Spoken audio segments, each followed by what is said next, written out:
montón de preguntas para la doctora, la neuróloga Andrea Slachewski. Uy, que me cuesta su apellido, doctora, pero usted es tan clara para hablar. Slachewski. Es neuróloga que por estos días estaba tratando... Lo pronunció bien. Sí, qué bueno. Gracias, doctora. Gracias, doctora.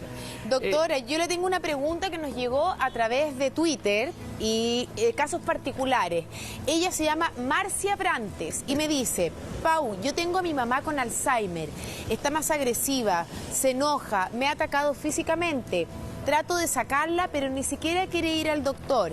Me pega para cambiarle los pañales. Estoy muy cansada. Quisiera saber qué puedo hacer conmigo. Siento que cada día no puedo más. ¿Qué le puede responder usted a Marcia Brantes, que nos escribió acá a la mañana? Bueno, yo creo que ahí es muy importante que primero consulte, porque hay que tratar de entender por qué su mamá está agresiva muchas veces, y son cambios bruscos, la persona está cursando una infección urinaria, algún problema, enfermedad intercurrente que explique la agresividad. Y lo otro que es muy importante que consulte, porque una vez es mucho sin querer uno propicia la agresividad. No quiero decir que sea el caso. Uno tenga conducta errada, pero muchas veces uno no sabe interactuar. Son enfermedades que nosotros decimos muy contraintuitivas. ¿A qué me refiero? Por ejemplo, si la persona me dice: oye, yo no soy tu hija, tú no eres mi hija. Claro. ¿Qué? Y uno dice: claro, mamá, yo soy tu hija, pero para la persona yo no soy su hija. Entonces uno tiene que un poco entrar en su mundo y tratar de decir: bueno, va a volver luego, no te preocupes. O me va a decir: quiero ir a ver a mis papás. La persona tiene 80 años, los papás murieron hace tiempo, y uno dice: no, pues si tus papás están muertos, y la persona se va a encontrar totalmente desarmada. ¿Cómo? Pero si mis papás en mi cabeza están vivos. Claro. Entonces uno tiene que seguir el juego, decirle: bueno, los vamos a ir a ver, van a venir. Entonces son enfermedades que nos ponen en un dilema en que tenemos que muchas veces entrar en una realidad que sabemos que no es la realidad, que las cosas son diferentes, pero tenemos que respetar porque es la realidad de las personas con demencia, y eso significa educación. Si la persona que escribe el mensaje se está cansada, tiene que consultar, tiene que pedir ayuda e idealmente tratar que alguien vaya a ver a la mamá. Y hay que pedir ayuda, yo diría, antes de que uno esté agotado. Yo utilizo muchas veces el ejemplo de un elástico. Ser cuidador es estar con un elástico, vivir con un elástico en extensión. Y hay que tratarse antes que el elástico se rompa, porque cuando el elástico se rompió muchas veces es muy difícil recuperarse. La intervención es mucho más difícil. Hay que cuidarse para prevenir el Alzheimer, pero hay que cuidarse para prevenir ser un cuidador desgastado, que llegue a esta palabra grinda, que lo que utilizamos, por la que conocemos, que llega a los niveles de burnout, de que uno finalmente está, en buen chileno, reventado. Doctora, ¿y cuáles son las diferentes etapas que tiene el Alzheimer? Se lo pregunto porque hay gente que le preocupa cómo esto puede ir avanzando en el camino. Son enfermedades que uno podría diferenciar a grandes rasgos, 3 grandes etapas: leve, en cuales predominan los problemas de memoria y hay dificultades en actividades más complejas de la vida diaria, uso de medios de transporte, gestión de cuentas; en actividades en la etapa moderada, donde ya uno requiere asistencia para actividades como elección de la ropa, pero uno logra mantener la autovalencia en actividades básicas; y en etapas severas, donde uno requiere asistencia a las actividades básicas de la vida diaria, como la higiene, vestirse, comer. Y como digo, la enfermedad va avanzando, pero la velocidad de avance es muy variable de una persona a otra. Doctora, curiosamente estaba leyendo en una revista médica que se acaban de cumplir 117 años desde el primer diagnóstico de una persona con Alzheimer. Para el mundo médico, ¿hacia dónde se va con la investigación? O sea, ¿en dónde le están haciendo más hincapié? ¿Dónde se va buscando quizá el origen de esta enfermedad que nos pueda afectar a todos? Bueno, uno podría decir que hay varias líneas de investigación. Uno que sería de la biología fundamental, donde uno trata de entender mejor la enfermedad. Desde el punto de vista médico, se está trabajando mucho en desarrollar herramientas para hacer diagnósticos precoces, o sea, en etapas preclínicas, antes que las personas tienen la enfermedad, porque se espera, el supuesto, la apuesta que si yo logro intervenir con medicamentos en las etapas preclínicas, antes que uno tenga los primeros síntomas de la enfermedad, estos medicamentos podrían detenerla o enlentecerla. Eso yo diría que es la investigación más biológica, o sea, por una parte entender qué causa la enfermedad a nivel de modelo animal y de ahí poder desarrollar mejores fármacos, a nivel humano hacer diagnósticos preclínicos para probar los fármacos que se piensan que son útiles y que hasta el momento no han mostrado eficacia, y se dice no han mostrado eficacia porque llegó muy tarde, pero hay otra área de investigación que para nosotros es fundamental y es parte de lo que hacemos acá en la unidad de memoria del Hospital de Salvador con la Universidad de Chile, es cómo todo lo que yo estoy hablando de terapia no farmacológica, de ayudar a los cuidadores, de mantener activos a los pacientes, de hacer buenos diagnósticos, cómo hacerlo bien, porque ahí también tenemos que aprender. Tenemos que aprender a desarrollar terapias no farmacológicas más efectivas y adecuadas y adaptadas a la inmensa heterogeneidad de la persona. No cualquier intervención no farmacológica sirve. Hay cosas que sirven y cosas que no sirven. Tenemos que aprender a hacer diagnósticos más certeros, adecuados, y tenemos que aprender a ayudar más a la persona. Y yo vuelvo a rescatar, poco puedo ser reiterativa, pero justamente el Plan Nacional de Demencia del Gobierno de Chile tiene incorporado como un elemento importante su evaluación continua, porque sabemos que lo que proponemos puede ser no lo adecuado 100% y puede mejorarse el proceso de evaluación continua, como debería ser todas las políticas públicas. Doctora, la gente en la mañana a través del hashtag sigue preguntando, agradecen su explicación y su claridad a la hora de comentar este tema. Melanie dice, tengo a mis 2 abuelitos paternos con Alzheimer y han pasado por diferentes etapas, ¿ya? Mi pregunta es posible que sus hijos también la padezcan? O sea, ¿esto puede ser hereditario? Como decía, la mayoría, el 95% del Alzheimer son multifactoriales, o sea, el hecho de tener familiares aumenta un poco el riesgo, pero no de manera muy significativa. Existe un pequeño porcentaje, un 5%, que es netamente hereditario, pero eso se dan en casos muy precoces, generalmente menores a 60 años, y hay múltiples personas de la familia que la tengan. En el caso de esa persona son 2 abuelos, o sea, estamos hablando de 2 personas que me imagino no están genéticamente relacionados. O sea, bueno, con esos datos acá uno diría, sobre todo si son personas de edad, no constituye para hablar de un Alzheimer de tipo hereditario genético. Doctora, usted también daba un punto súper importante cuando usted dice que hay que seguirle la corriente, porque yo he visto en algunas ocasiones que, claro, en la desesperación de uno es como cuando le dicen, mamá, te voy a ir a bañar, por ejemplo, a una persona que está con Alzheimer, y la mamá de uno dice, no, tú no eres mi hija, y uno tiende quizás por poca experiencia decirle, sí soy tu hija, y se enfrasca en una discusión que, claro, para la realidad de esa persona con Alzheimer, uno no es la hija, por mucho que a uno le duela. Entonces, como dice usted, es mejor seguirle la corriente, quizás creo yo, para no enfrascarse en una discusión y que esa persona no se angustie.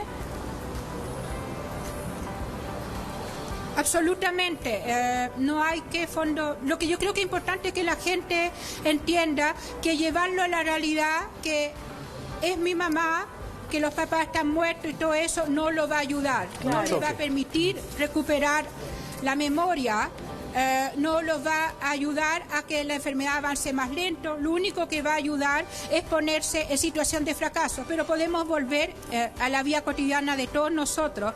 Existen de una manera u otra, hay un libro muy divertido creo que de Mark Twain, que habla de la mentira, que la mentira es una gran virtud de la humanidad. Hay una mentira mala que uno la hace para ganancia, pero está la mentira social que se hace porque nos permite permite convivir mejor. O sea, si llega una persona que yo no quiero a mi casa, yo no le voy a decir, ándate, no me caes mal. Uno lo va a aceptar si uno tiene un poco de decencia. Claro. Y ahí uno no se está dañando ni a la otro ni al otro. Fondo, cuando estamos hablando de esa mentira, hay que pensar que se hizo una mentira para ayudar a la persona y que no se hace con un fin de una ganancia secundaria. No podemos hablar que hay un problema moral ahí o ético. Fondo, hay que seguir la realidad y muchas veces uno sigue la realidad, uno le sonríe a gente que a uno le cae mal porque uno es educado simplemente. Claro que sí.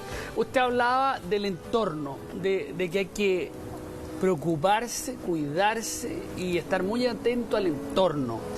La quiero invitar porque en algunos segundos don Carlos Massad, el expresidente del Banco Central, relata justamente la historia de su mujer, de Lidia, que ella tiene Alzheimer y vive con Alzheimer desde hace 16 años. Y don Carlos habla justamente de todo lo que la doctora nos está narrando, con la diferencia de que la doctora habla desde el conocimiento y de la experiencia desde su vereda. Aquí está hablando del marido, del esposo, de don Carlos Massad, expresidente del Banco Estado. Aquí está. She may be the face I can't forget, a trace of pleasure or regret, maybe my treasure or the price I have to pay. Pero no puedo negar que yo siento que mi vida habría sido mucho más feliz si la hubiera tenido a mi lado en todas sus facultades. La echo de menos. La siento como siempre, digamos, pero la echo de menos. Es como tenerla y no tenerla al mismo tiempo.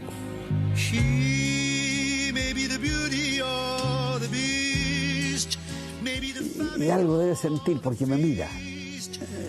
Y cuando me mira, el único músculo que controla son los músculos de los ojos. Y me mira y se queda mirándome fijamente. Tal como lo dice uno de los protagonistas de esta linda historia de amor incondicional, ya cumplieron 62 años de matrimonio. Se trata de una historia digna de una película romántica donde sus protagonistas, Carlos Massad y María Lidia Guzmán, atraviesan por estos días la etapa más difícil de la trama. Uno de ellos padece de una enfermedad traicionera. Esto se ha ido produciendo progresivamente porque el diagnóstico de Alzheimer que se le hizo a ella por primera vez fue en el año 2002. Y de a poco esto ha ido avanzando. Primero una etapa en que repetía muchas preguntas, que fue lo que nos indujo a llevarla a examinar. Luego una etapa de manejar con mucho movimiento entre las pistas, sin preocuparse mucho en qué pista estaba. Entonces la primera tarea difícil fue evitar que ella manejara. Un diagnóstico difícil que afectó al núcleo más íntimo de la familia, el que en primera instancia optaron por mantener en estricta reserva, incluso sin contarle a Lili. Pero si no había nada que pudiéramos hacer, entonces decírselo era provocarle una amargura innecesaria. Lo que era un acto de amor, mantener en secreto la enfermedad que comenzaba a afectar a Lili, era también el momento más duro que les tocaba enfrentar como pareja y familia. Como que lo anticipábamos, ¿no? Pero la confirmación de nuestros temores fue dura para todos, no solo para mí, para mis 5 hijos también. Pero decidimos actuar como si ella no tuviera nada. Si ella hacía una pregunta 10 veces, se la contestábamos 10 veces.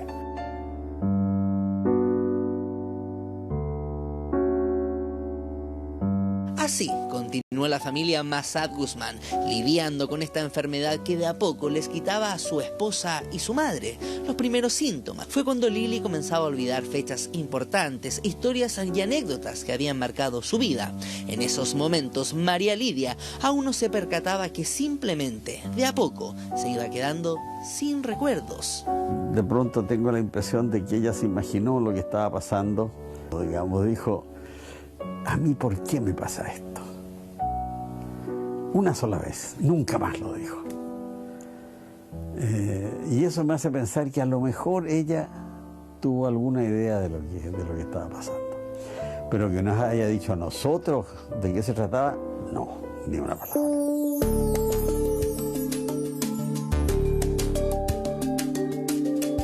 mundo, más de 46 millones de personas sufren la enfermedad y si la tendencia continúa, el año 2050 serán más de 130 millones de personas. Hubo una época en que ya ella dejó de poder moverse por sí misma y hubo que usar una silla de ruedas. Luego de esa etapa vino la etapa en la cual ya ella no podía salir de la cama porque tenía una osteoporosis muy avanzada. Entonces un riesgo de fractura y de hecho se fracturó cada vez que había algún movimiento un poquito brusco, ¿no?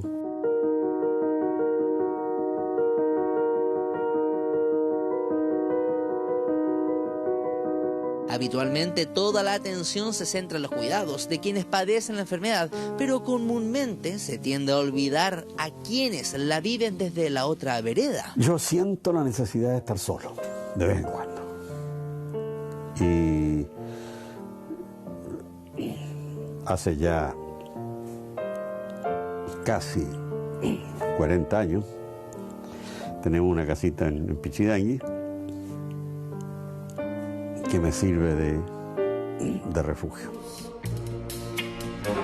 Con una mirada que habla de amores. Una vía de escape que le permite seguir con la misma entereza y entrega para acompañar y estar junto a Lili, su compañera de vida, su media naranja, aquella que hace más de 60 años lo acompaña de la mano, aquella que el 6 de mayo le dio el sí cuando le prometió despertar cada mañana y darle el que dice ser el beso más especial de todos. El de la mañana es para mí como un buenos días, como si no pasara nada, ¿no? Es como el buenos días de todos los días, ¿no? Y ella no tiene respuesta, pero me da lo mismo porque está ahí. Y algo debe sentir porque me mira.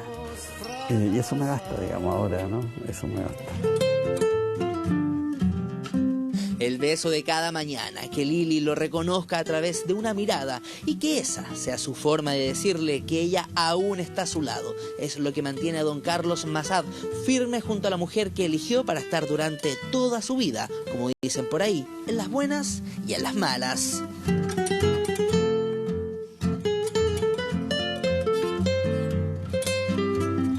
Bueno, doctora, don Carlos en su narración hablaba de esto de que la tengo pero no la tengo. Esto que decía usted que es tan importante del entorno. Si vamos a responder 20 veces una pregunta, lo hacemos. Porque en el fondo prefiero tenerla a que no esté. Ese es el gran resumen de don Carlos. Además de entregarnos una historia de amor preciosa, pero también habla desde el día a día, que usted también nos ha ido narrando, ¿no? Sí, y yo vuelvo a insistir, bueno, yo he visto previamente en la televisión la historia de don Carlos, que él ha podido mantener a su señora en la casa, tiene los recursos para tenerla y él mantenerse activo. Es bien importante que sepamos que no es la realidad de todos los chilenos. Y las personas que no pueden mantener a las personas en su casa, que las tienen que institucionalizar, que no se sientan culpables, no están abandonando a familiares. Muchas veces es mayor cariño institucionalizar a la persona que mantenerla en un domicilio cuando uno no puede mantenerlo. Las casas de todos nosotros son diferentes, algunos vivimos con los papás, otros no. Tenemos que respetar a todas las personas en sus realidades diferentes y cuando uno institucionaliza, uno no es un mal hijo, uno no es un mal esposo, uno se adapta a su realidad y muchas veces es un acto mayor de cariño institucionalizar que mantenerlo en una casa que no se pueden aportar los cuidados necesarios. Qué importante punto el que usted plantea, porque muchas veces la sociedad equivocadamente apunta como con el dedo a quienes llevan a una institución, como usted dice, a un hogar, a una casa especial o a algún hospital. Los nombres son variados, pero sabemos que en el fondo a veces, como usted bien dice, no se puede, se hace insostenible la vida. En esos casos usted dice, oiga, seamos solidarios también con el entorno del enfermo de Alzheimer, ¿no? absolutamente. Y desarrollemos herramientas en lo que se está haciendo a nivel internacional para justamente las personas quizás puedan seguir a domicilio, cuidados domiciliarios propiciados por los organismos dependientes. Organicémonos como sociedad también para apoyar. Llama bastante la atención que, a diferencia de otros países, en Chile hay pocas corporaciones de enfermos con Alzheimer. En Chile existe una en Concepción, la Corporación Alzheimer Chile está acoplada, en la cual yo participo, la Cooperación Profesional de Alzheimer y otras demencias, pero que no hacemos atención al público, tenemos más bien un rol de abogacía. En otros países la sociedad, la gente se ha organizado en corporaciones, en que se organiza, se autoayudan. En Chile tenemos poca cultura de autoayudarnos, la comunidad es como poco fortalecida. No tengo las herramientas para hacer un diagnóstico, pero todas estas enfermedades crónicas nos deben interpelar como sociedad, porque hemos perdido esa solidaridad social fundamentales para ayudarnos y acogernos entre los que podemos y los que no podemos. Doctora, en la historia de don Carlos y su esposa, él lo mencionaba, que al principio se mantuvo en estricta reserva. Leyendo a través de las redes sociales, hay familias que les da un poquito de temor contarle a su familiar, a la persona que quiere, que ama, que posee esta enfermedad, que padece esta enfermedad. ¿Qué recomienda usted, doctora? ¿Cómo se debe explicar? Yo creo que eso es fundamental, tener la psicología, pero a veces uno como hijo o como marido no lo tiene. Bueno, indudablemente venimos en una sociedad en que estigmatizan mucho los trastornos de salud mental y más aún el Alzheimer, y tendemos a ocultarnos porque de una manera u otra, y es algo difícil de entender, es así, sentimos como vergüenza, un pudor inmenso hablar de esas cosas. Pero todos los estudios a nivel internacional muestran que el estigma no hace sino las cosas más difíciles. Debemos tratar de hablar de esas enfermedades, no condenar a las personas que no se atreven, porque ¿por qué tenemos que pedirle al coraje a todos de comunicarlo? Es un proceso personal y un proceso que va a ser más fácil en la medida que la sociedad lo aprenda a mirar bien, pero en general hablar de las enfermedades, no vivirlo solo, ayuda. Pero es complicado porque tenemos una mirada negativa, las estigmatizamos y los escondemos y los sacamos del espacio público. Pero no es solamente un problema de las personas, es un problema del conjunto de la sociedad que tenemos que enfrentar como todo. Pero en la medida que aprendamos a hablar de la enfermedad de trastorno de salud mental, vamos a poder ser una sociedad más sana. Y quizás nos podemos referir a lo que ha pasado con los niños con síndrome de Down. Claro. Hace algunos años esos niños eran totalmente aislados del espacio público. Absolutamente. Nos avergonzábamos y ahora a ninguna familia se le ocurriría no salir con su hijo con síndrome de Down y no buscarle espacios laborales. Como fuimos capaces de cambiar nuestra mirada hacia el Down y otras discapacidades mentales de los niños, ¿por qué no vamos a ser capaces con el trastorno de salud mental de los adultos y con el Alzheimer? Pero son procesos. También es relevante para alejarnos de la vida sana, el ejercicio, no ser los súper, pero hay un tema que a mí me preocupa. Sí, y efectivamente el principal fármaco que ha aumentado un riesgo de su uso prolongado aumenta el riesgo de tener un deterioro cognitivo y un Alzheimer, el uso prolongado de la cognitivo. Por lo tanto, es importante no sobreabusar. Y hay otro elemento importante, que cuando una persona de edad empieza con problemas de memoria, siempre hay que buscar factores de la memoria por asociado a su solo uso. Hay medicamentos que lo que inhiben algo que se llama la acetilcolina. La acetilcolina es un neurotransmisor, una molécula muy importante en nuestro cerebro para hacer memoria. Y hay muchos fármacos que eliminan la acetilcolina que es normal de nuestro cerebro. Entonces, muchas veces los problemas de memoria son no porque tengamos un Alzheimer, cuando somos de edad, si estamos consumiendo fármacos que llevan un efecto negativo en la memoria. Entonces siempre es importante consultar, porque uno de los roles que uno tiene como médico es buscar factores potencialmente reversibles, que los trastornos de memoria que uno está viendo no es por abuso, no es por una enfermedad de Alzheimer, sino por factores que podemos eliminar: fármaco, depresión, anemia, trastorno de la tiroides. Por lo tanto, la consulta tiene un rol muy importante en que, como yo les digo, nosotros estamos buscadores de elementos causantes. Tenemos que hacer un estudio muy acucioso para eliminar lo que puede estar causando un pseudo-Alzheimer. Entonces, mire, así conclusiones que uno va sacando de verla. Entonces, hablamos de una dieta que también requiere bajar nuestros niveles de ansiedad, porque no es la comida rápida. Claro. Es una comida un poquito que hay que buscarla, no es llegar y hay que elaborar un poquito, buscar los ingredientes adecuados, sanos pero adecuados, no es llegar y freír y vamos para adentro. Después nos encontramos con encontrar tiempo para dormir. O sea, vamos nuevamente en el drama de nuestra sociedad. Y concluyendo, usted dice, hoy día nos enfrentamos a esta hiperansiedad que tenemos, que todo tiene que ser para ayer, y resulta que una vez que tenemos al enfermo de Alzheimer, tenemos que fortalecer la paciencia. O sea, ahí está lo contradictorio de nuestros tiempos. Va más allá de la química también, va muy ligado a las emociones. Ansiedad versus paciencia, y entre medio el amor.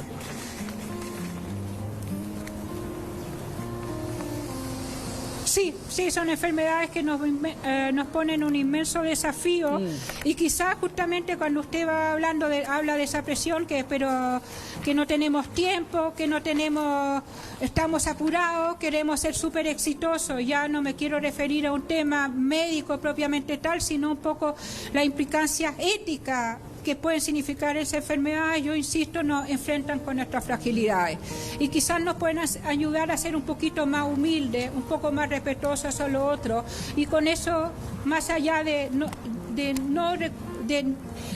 no decir el inmenso dolor que puede existir con tener un familiar con Alzheimer, que son enfermedades duras, quizá uno puede aprender a también mirarse y decir: no somos tan capaces, no somos tan lloros, no somos tan... Sino finalmente, como ser humano, como especie, somos especies frágiles que necesitamos uno de lo otro y aprendámonos a ayudarnos.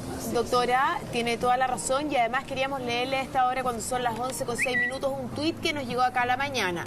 Dice: excelente la doctora, pero necesito si puede explicar mejor el factor del nivel educacional. Es el caso de personas con muchos estudios y que mantienen su mente activa, pero aún así sufren esta enfermedad.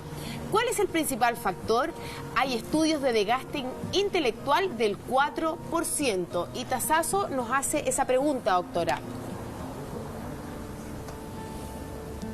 Cuando yo me refiero a factor de riesgo, digo tener más o menos posibilidades, pero digo, no es una vacuna. El hecho de tener mayores niveles educacionales disminuye las posibilidades, pero no significa que uno no lo vaya a tener. Y tenemos casos como Margaret Thatcher, que tuvo Alzheimer. Pero imaginémonos el cerebro como una pelota de fútbol, llena de conexiones, y todas esas conexiones puede ser el grado cuánto inflada está nuestra pelota de fútbol. Mientras más nivel educacional tenemos o calidad de la educación, mientras más activos nos mantenemos, estimulamos nuestra mente, hacemos actividad física, nuestra pelota está más inflada, hay más conexiones. Y eso nos permite llegar finalmente, cuando seamos viejos, con más capacidad, que la palabra que usamos nosotros los médicos, reserva cognitiva, reserva cerebral, para evitar múltiples daños que pueden asociarse a la edad y a otras cosas, a otras enfermedades. Si partimos con una pelota un poco desinflada porque no hemos logrado buenos niveles educacionales, no hemos podido mantenernos activos o por múltiples otros factores, obviamente una pelota desinflada se va a dañar más fácilmente. Entonces los niveles educacionales nos permiten, entre otras cosas, tener una pelota más inflada. Pero insisto, estos son factores de riesgo, un concepto que a nuestra mente nos cuesta bastante entender, y yo entiendo perfectamente la perplejidad de la auditora, porque cuando hablamos de riesgo es algo como muy abstracto, cuando es una mayor o menor posibilidades, claro, es puedo o no, pero no significa, no son absolutos. No es que yo puedo haber hecho 25.000 PhD. La persona de la película Still Alice, claro, era profesora, no sé si del MIT y de Harvard, y tuvo Alzheimer. Va a tener menos riesgo, pero no significa que forzosamente no lo va a tener. Claro. Doctora, lo que sí no es una probabilidad, sino que es una certeza, lo clara que ha sido usted lo generosa que ha sido con su tiempo y la cantidad de agradecimientos que le tenemos que expresar, no solamente en nuestro programa, sino que a través de las redes sociales, por el hecho de explicar durante largo tiempo todas las preguntas, desde la más simple que le hemos hecho y reiterado. Muchas gracias, doctora Andrea Lacheski. Que le vaya súper bien. Muchas gracias, que tenga un lindo día lunes. Y yo, si me dan 10 segundos, yo también quisiera agradecer, porque si estamos acá pudiendo hablar de la enfermedad tanto tiempo, cosa que no era el caso hace un tiempo, es gracias obviamente a Paulina y a Augusto, pero una cantidad de gente impresionante que en este país ha hecho un trabajo increíble para que en Chile se empiece a hablar del Alzheimer y otras enfermedades. Está COPRAD, la corporación en la que participo, está la corporación Alzheimer Chile, está todo el gran equipo del Ministerio de Salud que está haciendo un trabajo muy importante y tenaz para que se haga más trabajo con esas enfermedades. Están toda la gente de las unidades de memoria y los centros de día. Hay un conjunto de profesionales, de personas en todos los niveles del Estado, en la sociedad civil y de pacientes y múltiples otros pacientes que han permitido que esto sea realidad, y lo invito a buscar en las redes sociales una hermosa canción de Natalia Contese, No te olvido. Buscan Natalia Contese, No te olvido. Es una canción preciosa para sensibilizar sobre el Alzheimer. Vale la pena verla. Si la pueden mostrar, es algo realmente hermoso. Natalia Contese es una folclorista extraordinaria, y ella ofreció su tiempo y su dedicación para pensar en todas las personas con Alzheimer. La estamos buscando, doctora. ¿De qué habla la canción? La estamos buscando. Narra la historia de alguna persona si que... pone... habla sobre, son un videoclip, se llaman No te olvido, Natalia Contese, la folclorista, con la ven con COPRAD. Ya, y la historia de la canción habla de alguna persona en particular que ella no olvida. Un poco, no, son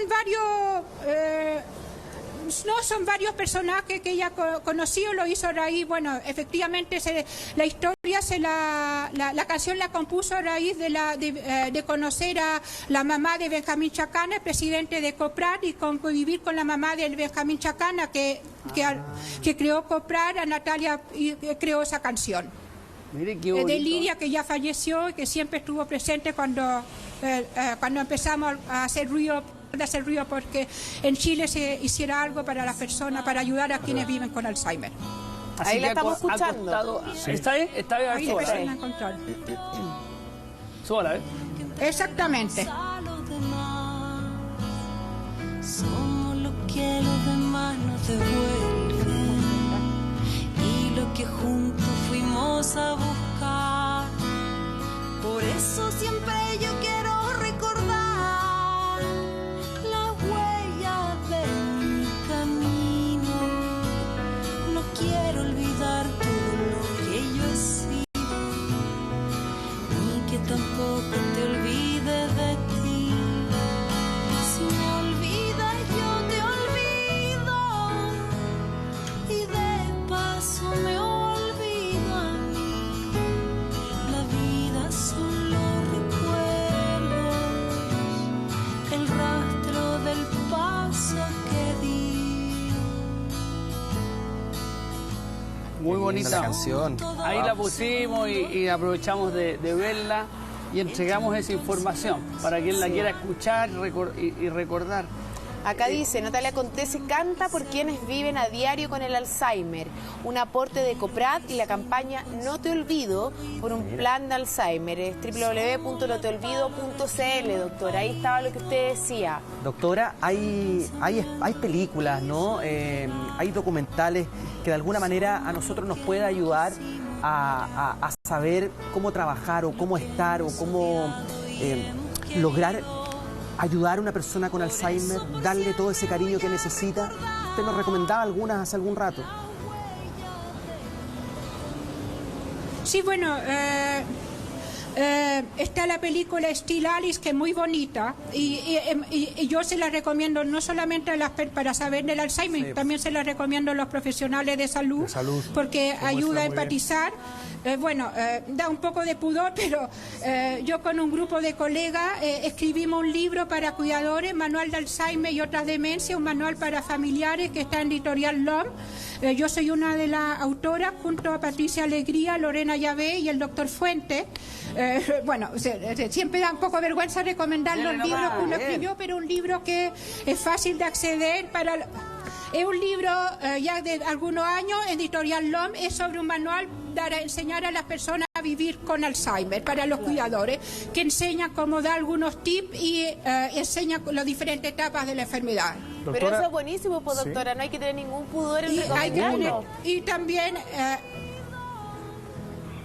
Y también creo que es muy importante, hay que tener cuidado de las falsas noticias, hay que tener cuidado con quienes quieren embarcar la gente vendiéndole falsas esperanzas. No existe en el día de hoy cura, no existen medicamentos salvadores. El día que exista la cura se va a saber y va a ser verdadero, se va a saber claramente, fehacientemente. No nos embarquemos en tratamientos que nos sirven y que solamente van a llevar a más desgaste y gastos económicos innecesarios. Y quiero aprovecharme de que está todavía con nosotros. En ese sentido, imagino que son muchos los científicos y médicos e institutos y universidades y todos los nombres que existan, que están estudiando la cura o la posibilidad de una cura. ¿Dónde cree usted que van un poquito más avanzados que el resto? No lo sé, hay en todas partes, en Estados Unidos, Europa. Yo creo que la cura van a ser algo de que algo se sabe actualmente, el esfuerzo colaborativo. La ciencia dejó de ser un esfuerzo individual, entre que múltiples colaboremos va a ser posible lograr cosas. En Chile hay muchos científicos que están trabajando en pos también de encontrar una cura. El gobierno está apoyando centros como el Centro Gerociencia Salud Mental, un FONDAP donde participo. Está el BNI de la Universidad de Chile. En Chile también hay que hacer esfuerzo, pero si hay también la posibilidad, uno le diría a las autoridades que Chile también no tiene por qué quedarse atrás en la investigación para una cura y en la investigación de desarrollar mejores atenciones. Como país tenemos que confiar en nosotros e invertir más recursos en ciencia y tecnología, porque nos va a hacer un mejor país. Pero sí que precisamente, y sobre lo que usted está hablando, ¿qué le pasa por la cabeza o qué puede pensar sobre todo el área científica chilena cuando un artículo del diario El País del pasado 28 de junio dice que América Latina pierde la memoria? Latinoamérica y el Caribe es la región del mundo en donde se prevé que más aumentará el número de enfermos de demencia en los próximos años, especialmente en los países del cono sur latinoamericano. Absolutamente, porque el principal factor de riesgo de la demencia es el envejecimiento. Europa, Estados Unidos ya envejecieron, o sea, siguen envejeciendo, pero ya las curvas, el número de personas mayores proporcionalmente al conjunto de la población no va a aumentar mucho, pero América Latina y en particular Chile, seguimos en una fase de transición demográfica muy acelerada. El número de personas de mayores de 65 años, si no me equivoco en los números, va a pasar de 15 a 20% en unas pocas décadas. Entonces el número de enfermos con demencia va a aumentar también de manera importante. Nosotros estimamos que en Chile actualmente hay 200.000 personas con Alzheimer y otras demencias, y si nada cambia, en el 2050 deberían ser más de 500, 600.000 personas. O sea, realmente son enfermedades que están acá y que van a ir aumentando, y que es fundamental que nos hagamos cargo, que desarrollemos mejores políticas, fortalezcamos el Plan Nacional de Demencia actualmente existente, liderado por el Ministerio de Salud. Doctora, que logremos que el Alzheimer esté en el auge, y ahí un mensaje muy importante, que cuando entre el auge no se asegure solamente el diagnóstico, sino la continuidad de los cuidados, y también que investiguemos más en estas enfermedades para poder ayudar más a las personas y convivir mejor con las enfermedades, y también diría que como sociedad seamos más solidarios. Hay un video, un viral, que a mí me llama la atención, me emocionó, doctora, usted lo debe haber visto, que es un joven que le pone música a su abuelita y y la abuelita se empieza a reconectar, a reírse. Y resulta que esta mujer que todo el entorno la veía como súper frágil, la comienza a ver de otra manera. Mire, quiero compartirlo con la audiencia, así como usted nos propone canciones, yo también le propongo a la audiencia esto, por favor. It was a big, big world, but we thought we were bigger. Pushing each other to learn and quicker. By 11, smoking herb and drinking burning liquor.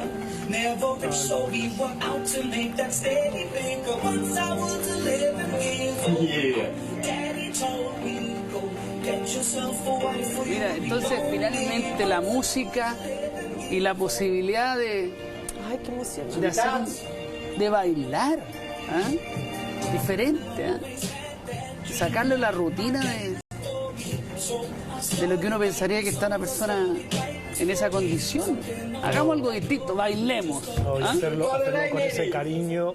Seguramente, no sé si puede que sea, seguramente su nieto, y de verdad una persona que está muy pendiente y que la trata como un ser humano al que quiere, al que adora. Ni siquiera es una música de su época, de esa señora, ¿no? Pero baila. Pero es ese sentimiento, bailemos, esa vibración interna. Mira, y ese carita, contacto y esa cara de felicidad. Manu, yo creo que lo importante es poner atención en la cara de ella. Sí. Mira esa alegría, mira esa conexión nuevamente con él, la felicidad. Llega a emocionar cuando uno ve que, en este caso imagino que debe ser su nieto, efectivamente el nieto que de alguna manera la hace reconectarse con todo, la hace ser feliz, con esos besos, con esa alegría. Mira.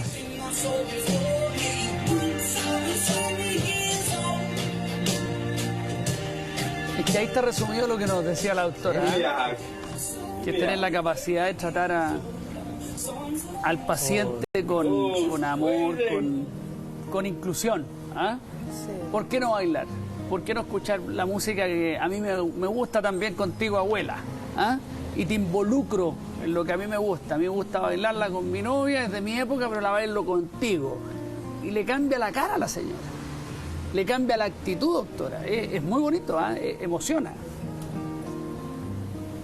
Sí, absolutamente. Hay un reportaje que creo que se emitió el año pasado, Música para el recuerdo, de una periodista chilena, si no me equivoco es Paz Benavides, pero puedo que me equivoque en el nombre, muy bonito, que es sobre música y Alzheimer, y muy bien hecho, muy emocionante, y bueno, ya habla justamente de ese efecto positivo de la música, y yo creo que es importante lo que muestran esos videos, es que hay que aprender a mirar a las personas con demencia. Uno piensa que no hay, de repente uno los mira como personas que están vacías, y no es ahí.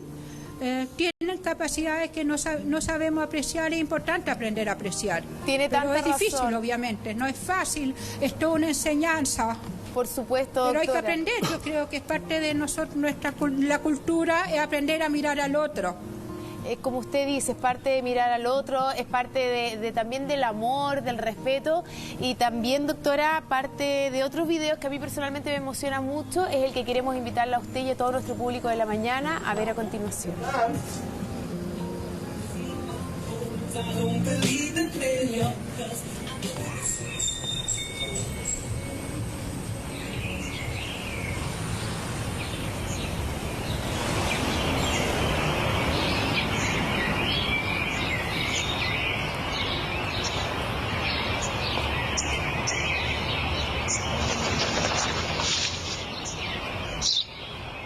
Τι είναι αυτό? Ένα σπουργίτι.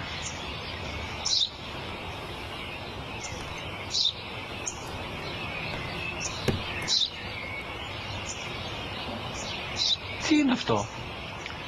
Μόλις τώρα στο παπατέρα, σπουργίτι είναι.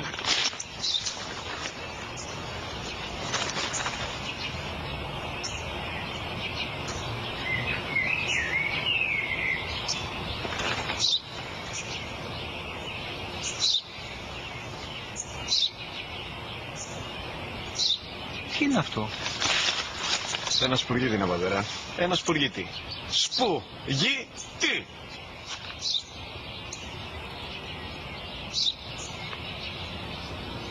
Τι είναι αυτό? Γιατί το κάνεις αυτό το πράγμα, μπορείς να μου πεις? Τόσες φορές σου είπα, είναι ένα σπουργίτι. Δεν το καταλαβαίνεις. Πού πας?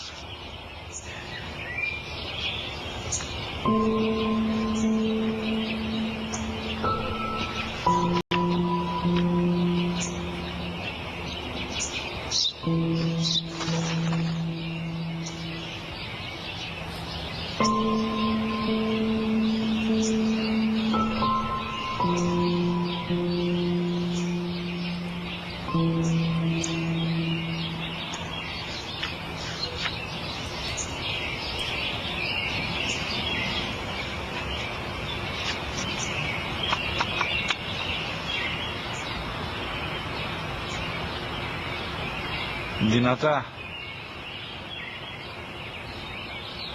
Σήμερα ο μικρός μου γιος που πριν λίγες μέρες έκλεισε τα 3 καθόταν μαζί μου έξω στο πάρκο όταν ένας σπουργίτη ήρθε και κάθισε απέναντί μας. Ο γιος μου με ρώτησε 21 φορές τι ήταν αυτό και το απάντησε και τις 21 φορές ότι ήταν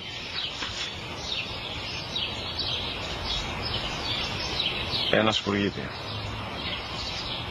Τον αγκάλιασα τρυφερά και τις 21 φορές που μου έκανε την ίδια ερώτηση, ξανά και ξανά, χωρίς να εκνευριστώ, νιώθοντας στοργή για το αθώο μου αγοράκι.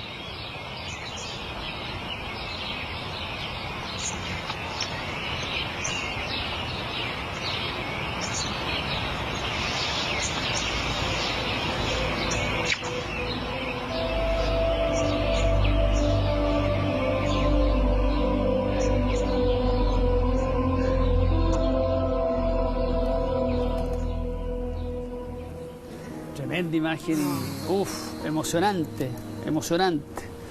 ¿Cuántas veces nos ponemos mal genio ante las preguntas de nuestros adultos mayores? Porque se repite una y otra vez. Imagínese una persona que tiene Alzheimer, lo decía don Carlos Massat. ¿Ah? Nos decía don Carlos Massat. Mi mujer preguntaba una y otra vez y nosotros nos propusimos contestar todas las veces. Y en este video que vimos recién, doctora, hablaba justamente de eso. Forma parte de una campaña internacional maravillosa donde se habla de la fragilidad de la mente y de cómo el entorno puede sanar. Refleja en 30 segundos lo que usted nos ha explicado tantas veces durante la mañana. Aquí nos salen lágrimas de verlo. Usted lo escuchó solamente, doctora, no tiene retorno de imagen, pero precioso lo que acabamos de ver, que imagino que usted lo ha visto. Sí, lo conozco y es muy... sí. Es muy emocionante. Sí, es muy emocionante. Pero yo insisto, yo creo que es muy importante entender que la gente lo vive de manera diferente. Y si bien tenemos que ser cariñosos, para no todas las personas es difícil, no todas las personas cuentan con la herramienta para ser cariñosos. Hay historias de vida muchas veces muy complicadas que hace que sea difícil ser cariñoso con determinadas personas y por lo tanto no podemos dejar eso a nivel individual. Debemos aprender a ayudar a las personas, debemos aprender a ayudar a las personas con demencia, debemos aprender a ayudar a los cuidadores y no debemos condenar. Nadie está en los zapatos de los otros. Para todo es difícil y que un cuidador de repente se ponga irritable, esté agresivo, hay que comprenderlo y hay que ayudar a ser un buen cuidador. Sí. No nos pidan a las personas que seamos personas sobrehumanas, más generosos que el resto de las personas. Sí, lo que pasa es que también aquí todos somos frágiles, todos nos equivocamos y el rol es de la sociedad. Aquí también hay un punto, doctora, que claro, tiene que ver por supuesto con el Alzheimer, con este papá que pregunta varias veces eso y el hijo con menos paciencia, pero claro, cuando le trae el texto y le dice, mi hijo cuando tenía 3 años me preguntó 21 veces, las 21 veces le respondí y lo abracé. También yo siento que más allá del Alzheimer también es un llamado de repente a los hijos, que somos súper exigentes con los papás y no nos damos cuenta y de repente están medio descuidados, no sé, yo creo que este es un video súper bonito que tiene como varias aristas. Sí, indudablemente. Sí. Claro, en Chile en general y hay otros estudios, no olvidamos de los adultos mayores, sí. Lo invisibilizamos. Tal cual, así es. Doctora, usted hablaba de un libro. Y también tenemos una mirada que pensamos que todos los adultos mayores tienen problemas. Claro. Sí. Y no es así. No es así. Doctora, usted hablaba de un libro que escribió, ¿verdad? Y que da con respecto a los tips de los métodos que uno puede tener con respecto a los cuidadores.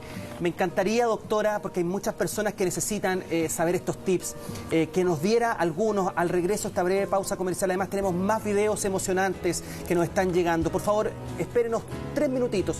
Ya estamos de regreso en esta emocionante mañana acá.